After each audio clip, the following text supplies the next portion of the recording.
PDMI, and we appreciate you all being here all week. We're ready to close out the show today. We got 3 great sessions today, leading off with our E-Commerce Council teaming up with our Government Affairs Council to bring you an important conversation around some of the FTC's recent rulemaking efforts and how they affect performance marketers. First, though, we have to say thank you to our education sponsor again. Pacific Media Technologies, PMT, is our, I believe, their 3rd straight show as our education sponsor. They have a brief video to share with you here.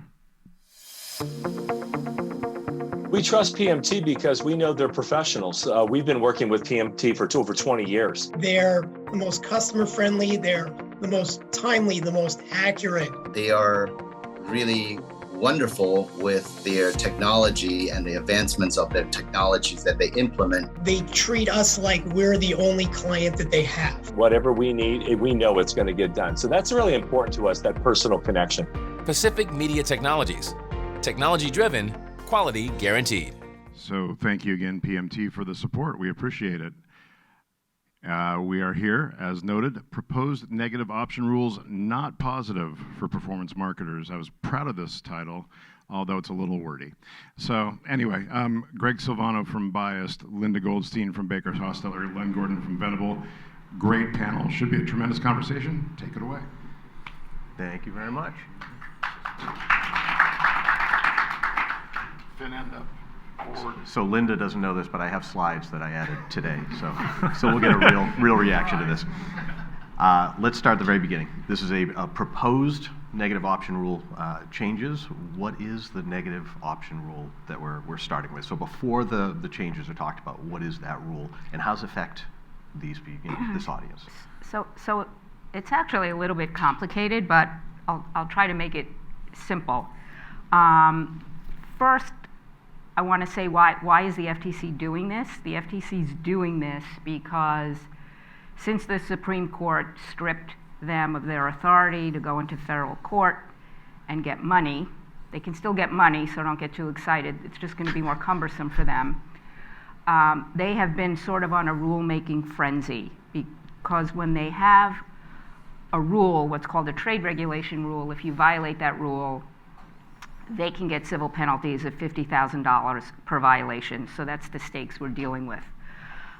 Negative option really refers to what we commonly think of as free trials, subscription offers, continuity, really like the backbone of e-commerce, where it's any arrangement where a consumer is going to consent once to be billed on an ongoing basis, and they're going to continue to receive goods or services, and they're going to be billed until and unless they tell you to stop. So that's the practice. For many years, the FTC has brought a lot of enforcement actions against these programs, and some of you may remember back in 2009, the FTC Congress passed a law called the Restore Online Shoppers Confidence Act, ROSCA, and that regulated these programs, but only in the online space. And the rule itself was very simple. It had 3 basic requirements. Tell consumers what the details of the program are, make sure you get their consent, and give them an easy way to cancel. So really, as an industry, we didn't get that excited about that because what's the big deal? That's something easy to comply with. Right. Yeah. Since then, the FTC has brought dozens of enforcement actions where they have put their own gloss on what they think businesses need to do if they're doing subscription or continuity or other types of negative option marketing. And that has all culminated in what they are trying to do in this proposed rule. Now, this proposed rule is a revamp of a rule that used to exist. I think some of you in the room may be old enough to remember this, with the old record clubs and the CD clubs, where you would, you get one selection, and then they send you an advance notice of the next selection, and unless you said you didn't want it, you got it. Well, they have completely retooled this rule so by the way, they can do this on their own with no due process. And they have now proposed a rule that is very draconian. I'm sure we'll get more into the details, but it's very prescriptive in terms of the notice. It's very prescriptive in terms of consent. They're really looking for a checkbox. And probably the most, one of the most concerning aspects of this new rule is what they're calling one click to cancel, meaning basically a consumer, if they're calling to cancel, you can't really try to downsell them or have any conversation with them unless you get their consent. So it's a real, that's going to have a real impact in terms of what happens at the back end. The rule is not yet final. The last iteration is that they put out what they call a proposed rule. PDMI, largely through our council, our two councils, put in an extensive list of comments objecting to, trying to point out how harmful this would be, actually not just to the industry, but to consumers, because a lot of what they're proposing, and we'll get into it, is going to be very disruptive to the consumer buy flow and the overall customer experience.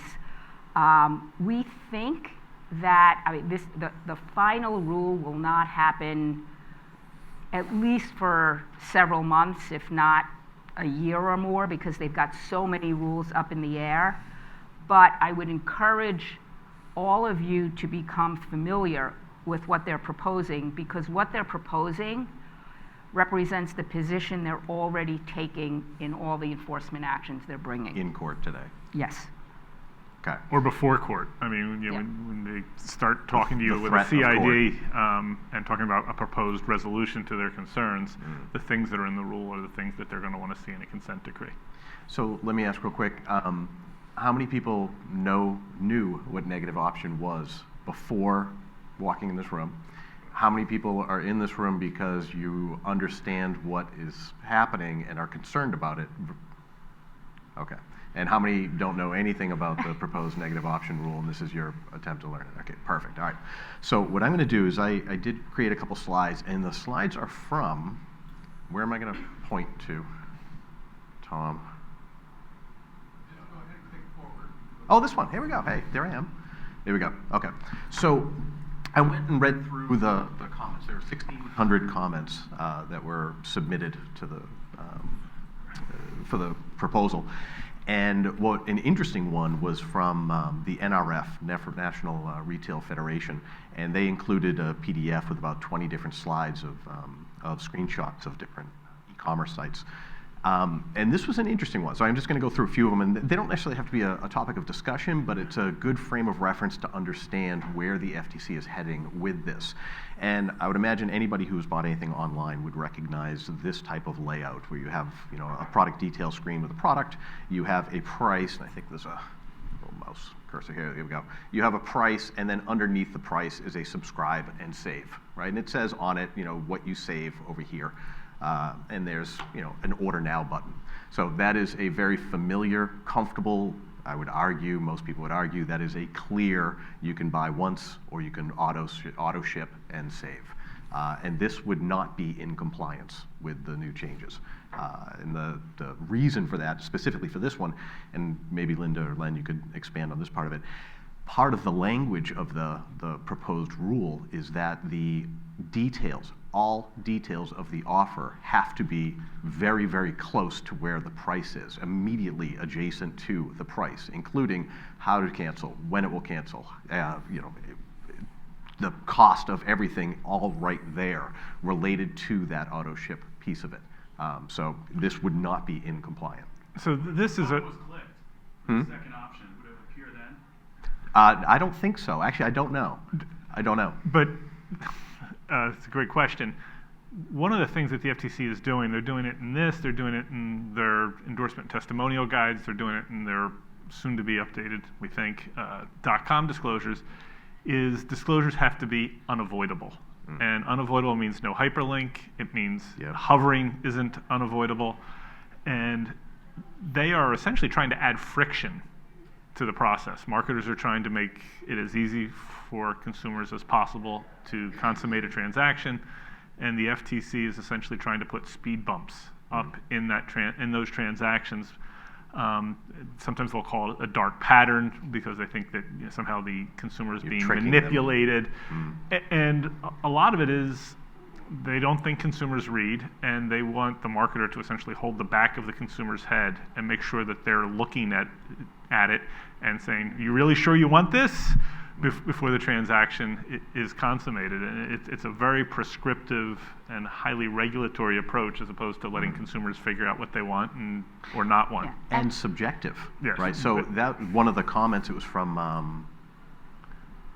don't remember who it was, but it was a big name, but one of their comments was that it is very subjective, and without any examples given in the proposed rule. So the quote was that you're leaving web designers to try to figure it out under the threat of very heavy fines if the FTC subjectively decides they were wrong. And to that point, and to your point, and I don't know I can't read what the language on the yellow button. It is a subscribe and save type thing, yeah. There might be, the next one might be a little clearer on that. There it is right there. So. Just to show you how subjective, or they think they can get into the minds of the consumer, if we could just go back to that, Greg, for 1 second. First of all, one of the things they've said is that the disclosure also has to be immediately adjacent to where the consumer is going to consent. Now, that button, by the way, they would not consider to be consent, because when they say consent, they mean consent to the terms of the subscription offer, not consent to buy. And now to your question, well, what if it popped up after they hit that? They would say, because the language on that button, I think Len and I had a case together where they said this years ago, because that says subscribe, in their mind, the consumer has committed to buy. Therefore, anything you say after that to the FTC, it's meaningless. It's after. And so I would just say this, when you're doing your buy flows, one of the lessons from this is be very careful about the language you put on your buttons, because if you haven't made all the disclosures and you use language that suggests the consumer has already made a decision, the FTC is going to nail you and say, that was it. That was the point of no return. And this gets really bad if you've got sort of free trials and that then convert. They essentially want double opt-in. They want you to say, yes, I want the free trial, and then some other evidence of consent or agreement to the subscription component. Where after you get your free trial, unless you do something, it converts. You've got to agree to that separately. So that's either 2 buttons or a button and a checkbox. And again, it's just adding speed bumps to the process. And a lot of it's almost trying to wear the consumer out. You get the feeling that's what they're trying to do so that things don't convert. Yeah, I was just going to say, ask questions. This is not please. a lecture. So if the FTC got what they wanted, every transaction that was subscribed and saved would be a $50,000 issue, correct? Yes. Could be. I mean, it doesn't mean every subscribe and save is a violation, but it means every one of those is subject to the rules. So if you don't do what they want you to do, which, as Greg said, they don't always outline clearly in the rule, you're at your peril. So here's just to put a point on that. I think it's a $21 transaction that has a potential $50,000 fine. It gets worse. It could be. I mean, it's up to $50,000. It's not automatic $50,000, and they've got to show some intent to actually get civil penalties. But they could also just get the money back. I mean, they can't. They've lost their power to get equitable monetary relief for violations of Section 5, but for violations of the rule, they could also use their tools to get. They have a separate tool to get redress. So that you could get both, or sometimes they'll seek both. So it does get worse. So let's say this was in compliance. You did everything right. You got consent. You gave a one-click cancel. Everything in terms of the negative option was done perfectly. But the product had a claim. Efficacy problem. you are now subjected to the same fines simply because you do offer negative option on the site. So if there's any product efficacy complaint, you are now in violation of this, even if you did it right. Yeah. I think this is the most controversial part of this rule. This is a sort of a naked power grab by the FTC. They lost their ability to get equitable monetary relief under Section 5. So now, and they started doing this trying to use ROSCA. There was a case involving MoviePass where they alleged that there was certain deceptive things about the offer, and because it was part of a continuity offer, they shoehorned it into ROSCA over the dissent of the Republican commissioners. Now they've got this in the rule that if there's a misrepresentation made in connection, it's a rule violation, which again, up to $50,000 civil penalty or redress. And what's really stark about this is, for years, the FTC has tried to get general civil penalty authority for violations of Section 5, and Congress has said no. So now they're trying to get essentially that through a rulemaking, what Congress refused to give them. And we'll see if this survives, because if this part of the rule becomes final, that part will certainly get challenged as a real unauthorized power grab. Yeah. So what that really means, to put it in a very practical sense, is if you ran that ad, okay, and let's say you said something about that product. What is that? Well, the earlier product had some funky green claims, let's put it that way. So you ran that ad, and you had some claims in there that were questionable. The FTC would have to go, to get money, the FTC would have to go through that cumbersome process we just talked about. They couldn't hit you with those civil penalties. Once you put a subscription in there, anything you say in that ad, if the FTC decides it's not substantiated, it's not accurate, all of a sudden your liability risk increases to the civil penalty potential amount. And so particularly if you're in product categories that are historically subject to FTC scrutiny, you have to think about, do I want to offer continuity, which is supplements. Supplements is the key example. Yeah. Even potentially cosmetics, any kind of green claims. Yeah. So it's when you talk about doing something that's not consumer friendly, that's not consumer friendly if businesses decide, I don't want to take the risk, I'll just do it on a one shot. And they might not win all these cases if they had to litigate them, but the interorum effect, the terrorizing effect of $50,000 per violation civil penalties, fine, we'll just take $2 million. Right. Okay. But it's that sword that they can hang over your head with this tool that really is scary.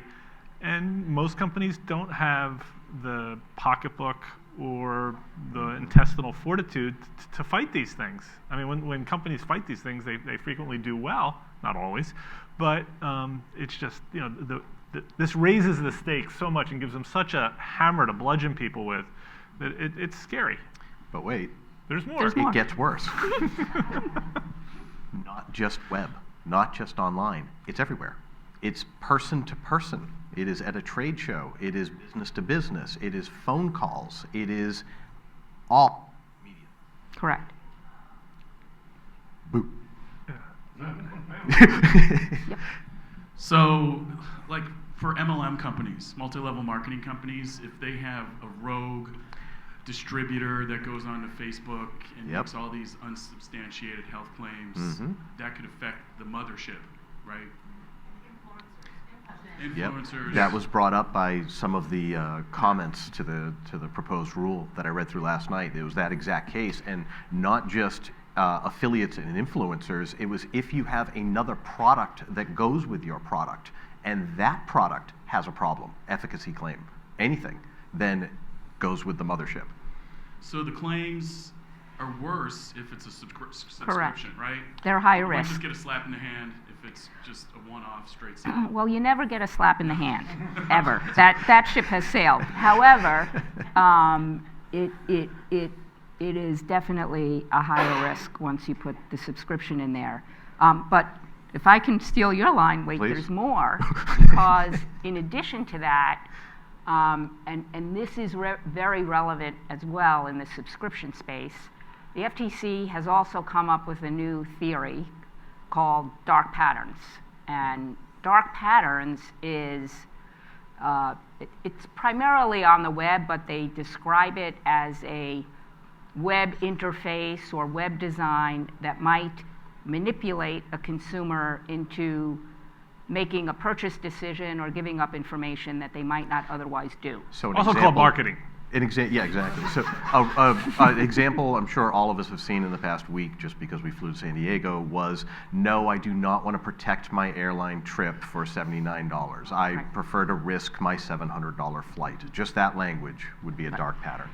And what made me think of it in this example is, let's suppose you actually had two buttons that said, yes, I want to subscribe, I don't want to subscribe, and the yes was in green and the no was in red. They would say that is a dark pattern.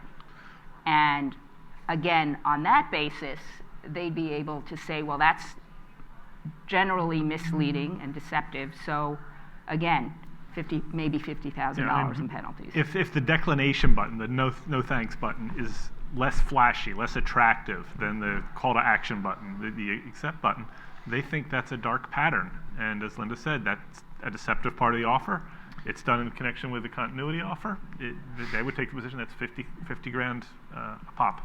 So I have a few more screenshots. The second one is much the same. I don't think we need to dive into that. This was an interesting one.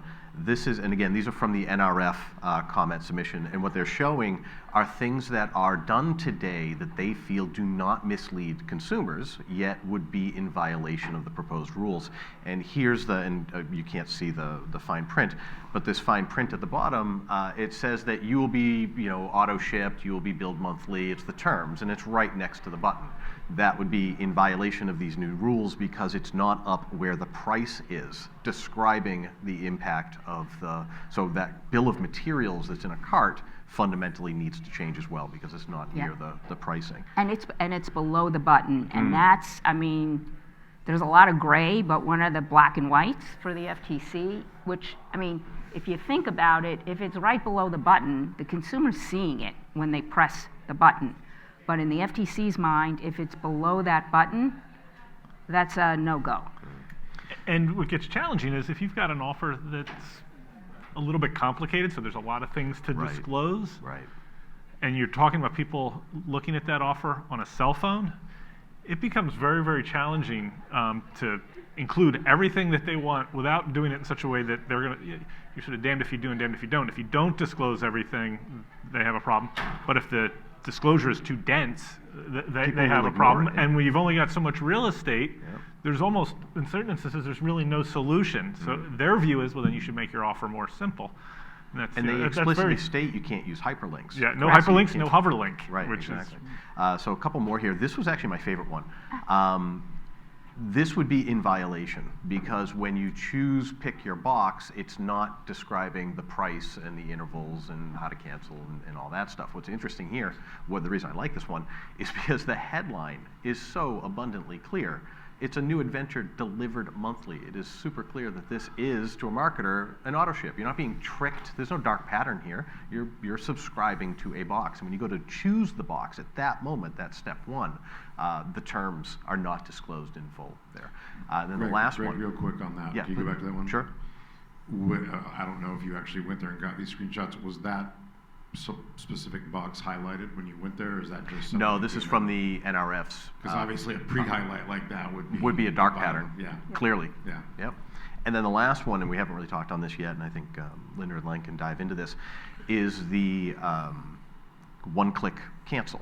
Right. So the correct me if I'm wrong. The intention is to avoid long, complicated cancellations, right? You need to cancel, well, fax us between the hours of 7 and 7:15 on the third Thursday of any month, and we'll cancel.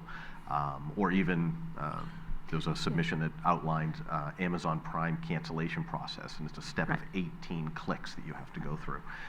But this one here is also a violation. So you click cancel and it pops up this pop-up where you could pause, you can update your style preferences, you can upgrade to a new box or cancel.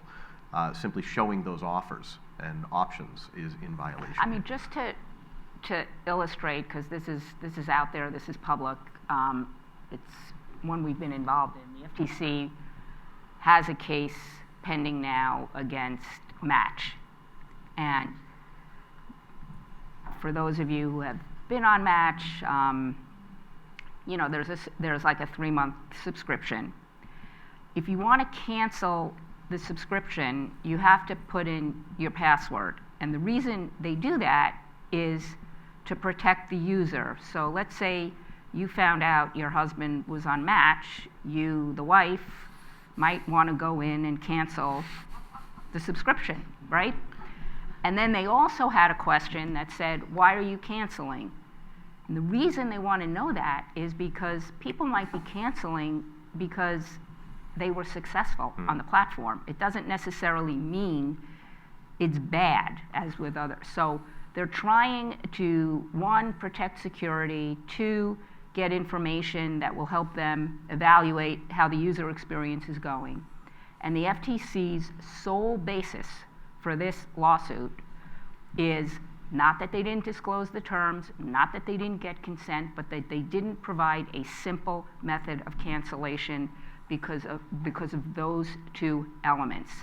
Now in the rule, and talk about ambiguity, they've gone even further and said, not only does it have to be simple, it has to be as simple as the method of enrollment.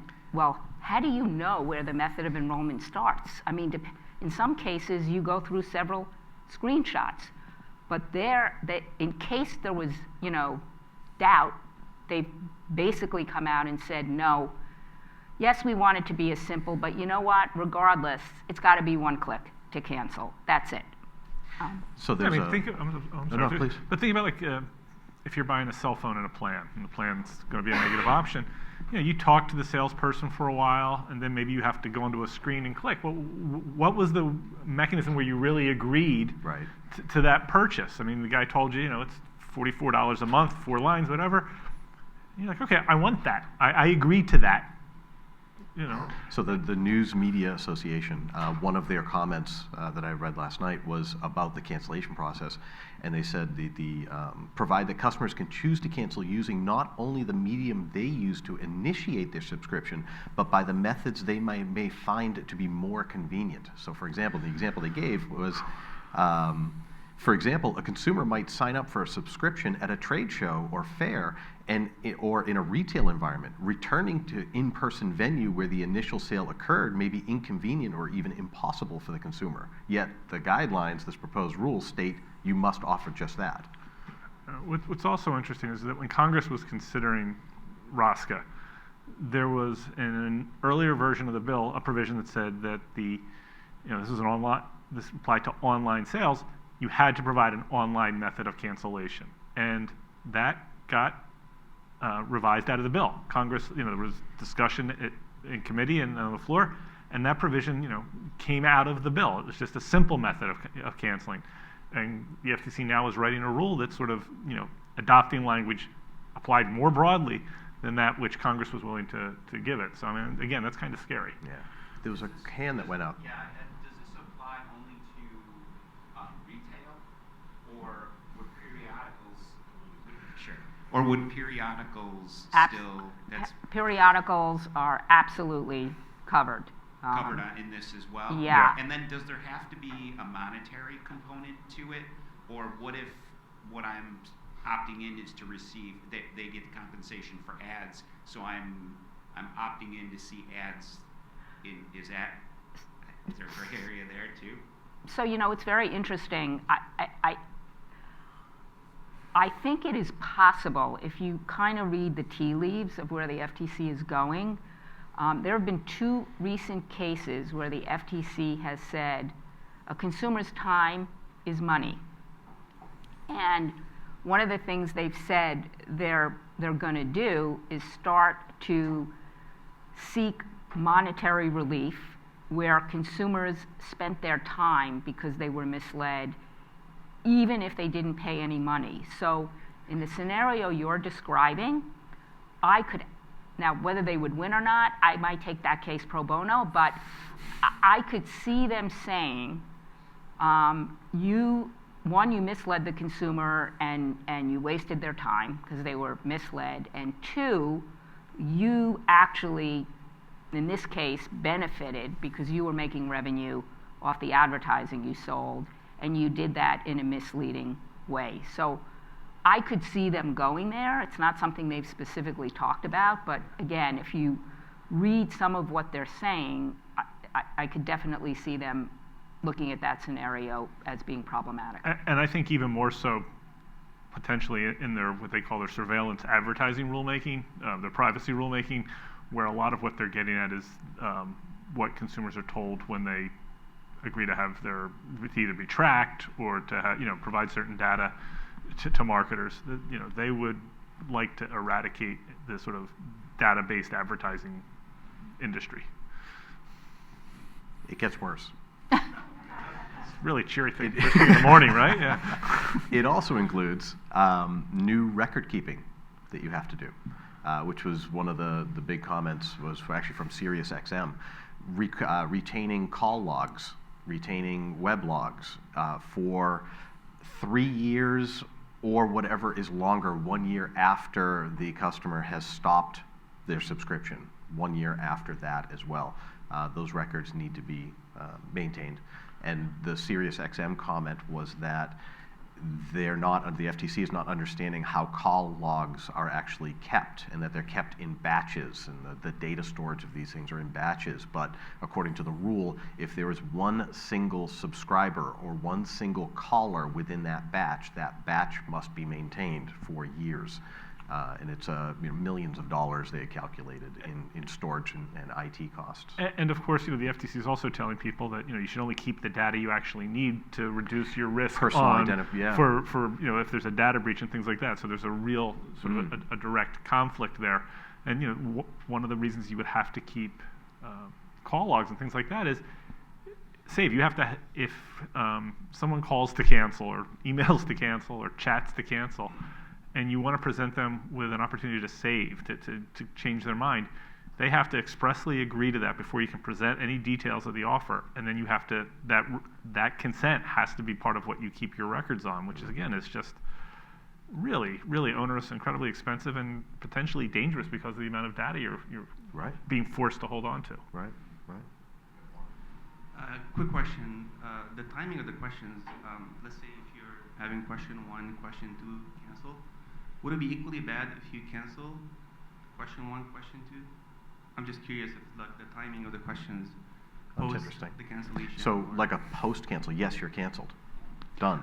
Now, would you like to sign back up at a discount? I mean, you can do that. You can do that. I mean, the key is once you've canceled, but you would also you'd have to make it clear to them your order is canceled. Now, can I give you another offer? And part of what makes no sense about this is you might actually have a very good offer to present to the consumer, but they have to tell you whether they want to hear the offer or not without knowing any details about that offer. So again, it's not a good customer experience, but you could do that. But you also, and in some industries, companies put in comments on this. Like, let's say you've got, it's like a satellite service, and you've got videos stored in your library, or it's like a QuickBooks kind of thing, and you've got data stored on the company's servers. And if you cancel your data or your library or whatever it is, you're going to lose access to it. You can't even tell people if there are real potentially damaging consequences of canceling. You can't even tell them that before they cancel. You can tell them after, but not before. I have a question. So we're in the third-party logistics business, so a lot of our clients are e-com consumers that have a lot of subscription services. is there going to be any type of compliance where we would have to validate our clients are doing this, or anything that's going to hold the warehousing and distribution piece accountable for any of this? So, you know, the FTC in general has taken a much more expansive view of liability in terms of going after everyone in the food chain. However, I think if what you were doing was completely unrelated to the dissemination of the offer, probably that would be a tenuous one for the FTC. But certainly the call centers, the affiliates, the ones involved in the marketing, the ad agencies, they've gone after ad agencies who, you know, have developed scripting that they don't think is compliant. Those would all, you know, potentially be subject to liability. But if you're talking about something that's really divorced from the dissemination of the offer, probably more tenuous, unless they could show you were somehow aware that they were doing something that they shouldn't be doing. So I think if you, in addition to doing fulfillment, we're also handling their call center, and you're getting lots of people who are calling and saying, why am I getting this? I didn't order this. And you don't do anything about that. And you know, you're making money on the returns, you're making money on shipping it out. They would try and say that you're acting in an unfair way. Whether it comes under the rule, I don't know. Like the telemarketing sales rule has a specific provision that goes to assisting and facilitating, and they've used that to go after payment processors and others who work with marketers. This rule, at least so far, does not have that kind of provision, and the FTC doesn't have general aiding and abetting authority. They usually try and use their unfairness authority. So if you're just shipping product, I would think you're okay, but you know, they're very creative over there these days. We do have a client service department, but we deal with the client direct. We don't deal with the consumer. But on occasion, because our return address label has our address on it, they'll often call QuickBox, and would that be something we should act on immediately with the client, and then probably have a proof, a trail, a log that we've addressed it with the client? Because we wouldn't deal with the consumer directly normally. I would say yes to that. Okay. I think that's the kind of thing. In other words, if your communications are indicating that there's a potential problem, then that's something I believe the FTC would say you should be making the client aware of that. Okay, and the last question is, what is the time frame for this? You said about a year? We think probably it'll take another year, but it's totally speculative. Okay. They have an enormous amount of things going on. I think there's, 10 or so rules that are under evaluation in one way or another. And then they've also got a ton of really contentious litigation against some big companies who are, you know, actually making the FTC prove it, not just allege it. So there's a lot of things going on. There's not quite as much progress as you might expect for that much activity. Not to put you on, my partner Daniel Kaufman, who recently came from the FTC, not to put you on the spot, but what do you think? I think they will have hearings about this. They will have what are called informal hearings about this proposed rule. I'm guessing they'll announce those by the end of this year, have them early next year. So I think a year from now, maybe they could have a final rule proposed. And then another comment period, people will come up. Actually, no, I think that would be the final rule, and then it'd be challenged in federal court, in district court. So I think in a year we'll see. Yeah, I mean, I think the election is going to play a part in this. I mean, there's probably they're going to have to do some triage, I think, as to what rules they want to make sure are out before the election, because you know, if the Republicans take the White House, the leadership of the FTC will shift, and that will have an impact on these things. So we'll see. And there's probably, I mean, the thinking is that it's almost certain that there will be legal challenges to the rule, particularly the piece that Greg mentioned, which says you can be liable for violating the rule if you make claims about the product that are not substantiated. That's just so over the top, it's pretty certain that'll be challenged. So I have a question. Actually, Mike Might have to go back to Daniel for a sec. This is a little bit long. This is from a comment from the News and Media Association, so publications, but they were the first time I saw this argument, and I'm wondering if this is a legitimate argument. They said, when this proceeding was initiated, and it's a little long, I'll try to make it interesting.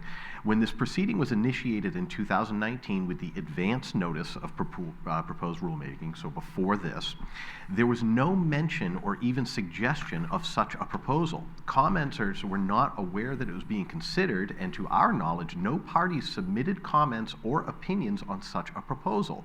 Before promoting such a new rule such as the one proposed, the Commission must find, quote, reason to believe that the unfair or deceptive acts or practices which are the subject of the proposed rulemaking are prevalent, unquote.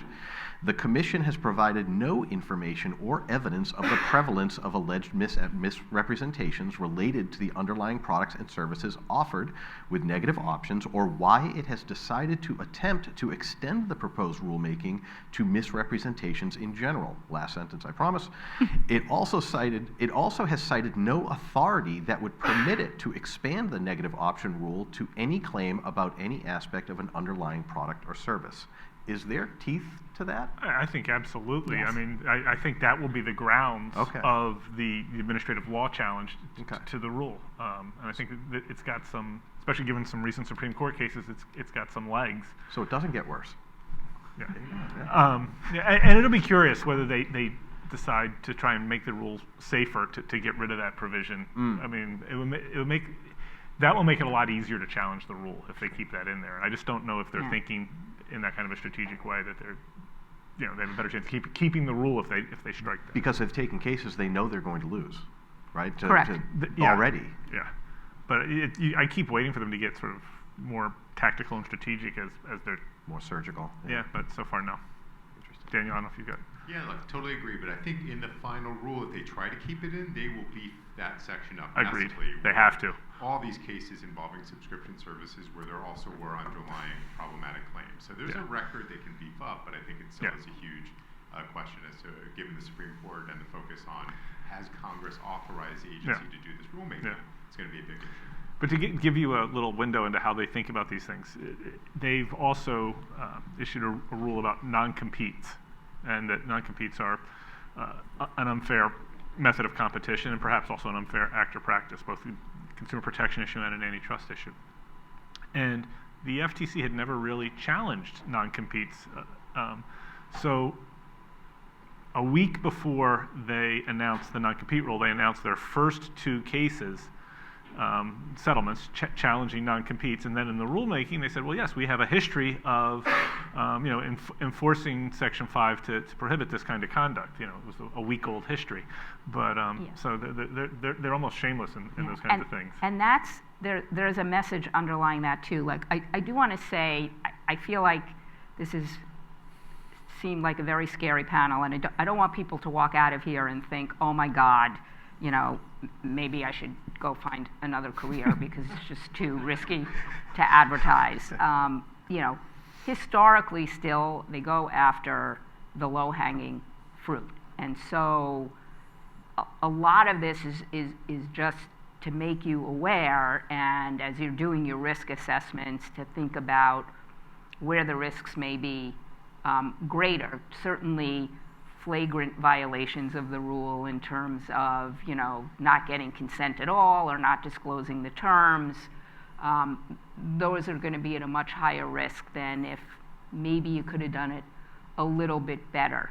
But what does happen when we're in a rulemaking proceeding like this is the FTC will look for more cases to bring to build its record. So we have been encouraging clients to at least do audits of the consumer buy flows where there is a subscription, just to be aware and make an assessment of how it fits under what the FTC is currently proposing, even though it's not law yet. Yeah. Well, one of the things that I tell clients all the time is the more aggressive your product claims are, the cleaner your subscription enrollment really needs to be, because if subscription issues cause chargebacks, cause BBB complaints, And those are the types of things that can trigger FTC scrutiny. And then once they start looking at you, they may not just look at whether you enrolled someone in a negative option in a clean manner, but they may also look at your underlying product claim. So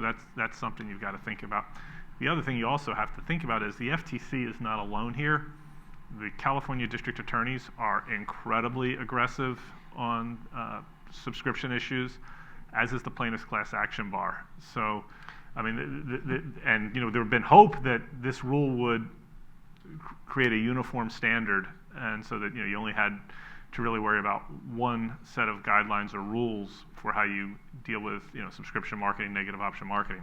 One of the comments was posted from the 26 state district attorneys, and they were all for this. I mean, they were adding more aggressive language as recommendations. And they'll probably seek authority to enforce this as well. I have a question, and maybe turn this off. Sorry, we're doing this on YouTube, so we want to make sure everyone's Yeah, so maybe I should introduce myself. I'm Mark Positek with Verde Payments, and we're a high-risk payment processor. So all of this is the world I live in. Yep. And from what I'm seeing is the FTC is actually just chasing the wind right now, because all of the, let's call them naughty merchants that used to do the free trial, neutral, continuity offers, they've all moved out of that space. So the trend we see now, it's a straight sale, and then they upsell you at checkout. So you buy the one thing of lipstick, and then once you hit buy now, then they'll say, hey, would you like to add some face powder or whatever, eyeliner? And that's how they're doing it now. So a lot of the bad guys have totally moved out of this whole thing that the FTC is trying to. MasterCard and Visa created more change in that segment than the FTC ever could have, when it became very difficult to get processing if you ran that kind of an offer. Like a third-party offer. A free trial in the neutral space. I mean, Visa and MasterCard pretty much said you can't run that traffic on our cards. Yeah, the only free trial we do nowadays is for streaming, like TV streaming. What parts? Oh, sorry. All of us that do it right are always harmed by the companies that don't do it right. And there's an offer out there right now. It's Relaxium. You get a free bottle if you buy. And I tested the offer I purchased, and they send 2 bottles, and you pay for 2 bottles, so you don't really get a free bottle. And I attempted to reach the management of the company to inform them that their offer was not clean, just as a marketer, right, not representing any other entity. Couldn't get through, and then I recently got, I think it was a week or 2 ago, there's a class action lawsuit against them. But I don't know if there's anything maybe long term that any of us could do if we see an offer out there in the marketplace, if it's worthy of actually trying to, I guess bad actors are going to be bad actors, but they do have a free, they say a free bottle, we're giving away 1,000 free bottles, but it's not really true. One of the most common comments that were posted, it was actually a wild ride reading through the comments, because they weren't all articulate proposals that were written by lawyers. There were many people who just went to a submit form, and there were people I can't cancel Amazon Prime, I can't cancel my gym membership. I would say out of the 1,600 comments to the proposal, where at least 1,500 were everyday people having that kind of feedback, which leads to a question. What Eileen asked, I'll ask it a different way. Do the comments matter historically that are posted? Did FTC reading all these and they might change course? I don't know. I wouldn't say the comments don't matter. I think if we look at it historically, it's often been difficult once the FTC has decided on a position to move them off of it. So they'll fight it in court. But there could be ththings, as we said. I think the piece about expanding to product claims. There's so much. The comments from industry are uniformly, ringing alarm bells on that. And I do think it's possible. There are also a lot of industry comments about the unintended consequences of the click to cancel. Yep. And so maybe, there'll be some tweak of that as well. But I don't think we're going to see any major relief here. If it's anything, it'll be sort of, minor tweaks to maybe address some of what was raised. I think that's probably right. The hard part is we don't have a lot of evidence to base any of this on. The FTC hasn't done rulemaking in decades until, this they call Mag Moss rulemaking in decades. This is all reaction to the Supreme Court taking away their equitable monetary relief authority, so they're trying to find new ways to get money. I mean, the current leadership of the FTC is not eager or flexible to admit that they're wrong. They've got very strong views on things, and they don't really want to be confused by the facts. Does it help the small people that this affects very, very big companies as well? Are we kind of protected by the lawyers of Microsoft, Google? Well, yes and no, because, and it's really funny, I mean, a lot of these sort of compliance costs, like think about the keeping the save, that's an incredibly expensive thing. Google, Microsoft, they can absorb that cost. Smaller businesses, it's much harder. So you see the same thing on some of the privacy, the privacy rule and some of the things they want on privacy. They create a lot of overhead costs that are, for a big company, they can absorb them. For a small company, it's much, much harder. And it's also at the same time that they're supposedly going after these big companies for their monopolistic conduct. There's really some tension there in the way they're approaching these things. Are there things that we talk about what may not survive this process, right? Are there things that, in your opinion, you think are absolutely guaranteed? Now we know, based on this proposed rule, what they're thinking. These changes are definitely coming down the pike. Are there low-hanging So I think, first of all, expanding this beyond online to all channels, that's for sure, because I think the fact that Roscoe was limited to online has always been a thorn in their side. So I think that's for sure. What do you think for what reason? What is there a case, or is there an industry that you think they had in mind with that?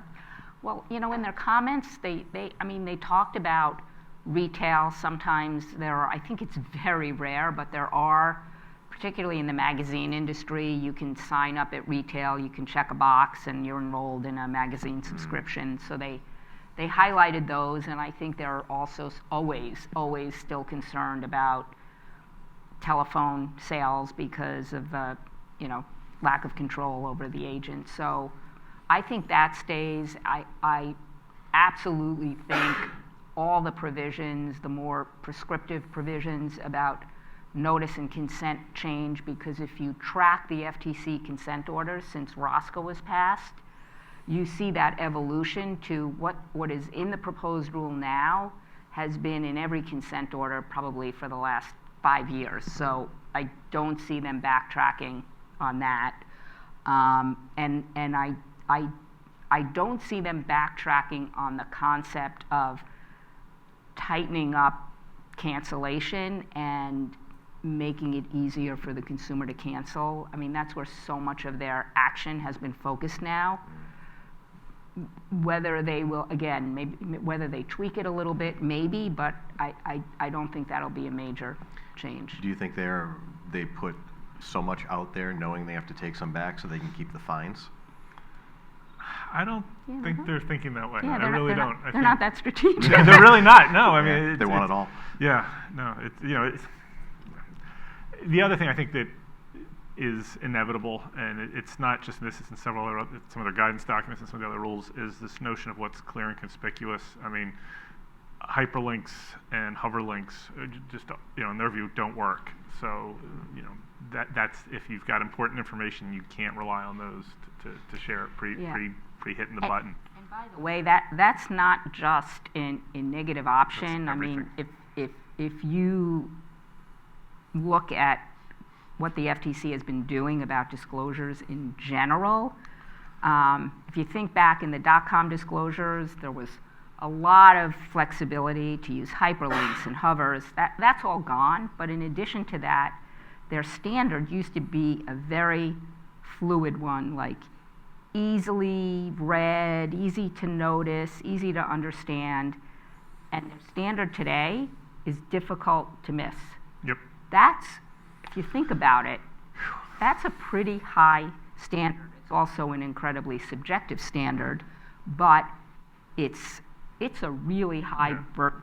And I think part of their goal is to make marketers simplify offers, which is, again, really prescriptive and it's not that it's deceptive, it's just that they don't like the way it's done, so they're trying to change it.